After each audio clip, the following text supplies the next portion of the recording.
আজ তোমাদের সাথে শেয়ার করব আমি কিভাবে পাটিসাপটা বানাই। প্রথমে কিছুটা মুগ ডাল সকাল থেকে জলের মধ্যে ভিজিয়ে রেখেছিলাম, সেটা এখন নরম হয়ে গেছে। এবার ওটা আমি একটা মিক্সির বোলে ঢেলে নিয়েছি। খুব ভালোভাবে মিক্সিতে দিয়ে গ্রাইন্ড করে নিতে হবে।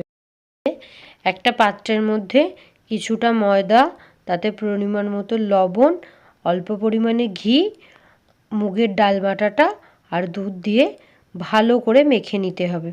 তোমরা চাইলে জল দিয়ে মাখতে পারো, দুধ তো দিতেই হবে, কিন্তু জলটা যদি একটু গরম হয় খুব ভালো।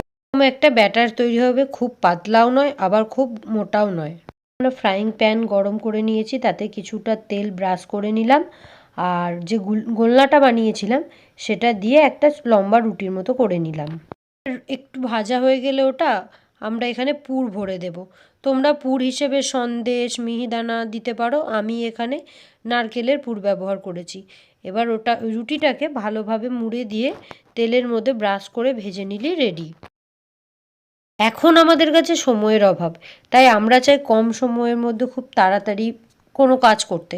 তাই এখানে তোমাদের কাছে আমি একটা সহজ প্রসেস দেখাবো, যেখানে কম সময়ের মধ্যে তোমরা অনেক পাটিসাপটা বানাতে পারো।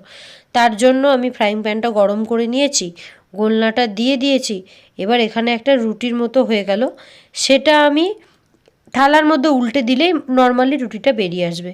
এবার আমি এর মধ্যে পুর দিয়ে দিলাম, পুর দিয়ে ভালো করে মুড়ে নিলাম, যাতে চারিদিকটা ভালোভাবে মুড়ে নিলাম যাতে বেরিয়ে না যায়।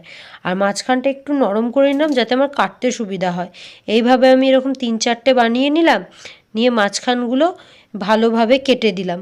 মুখগুলো কিন্তু তোমরা অবশ্যই মুড়ে নেবে, না হলে তোমাদের পুরটা বেরিয়ে যেতে পারে। দিয়ে এবার আমি এখানে অল্প অল্প তেল দিয়ে ভেজে নিলাম। দেখো কম সময়ের মধ্যে কত হয়ে গেল।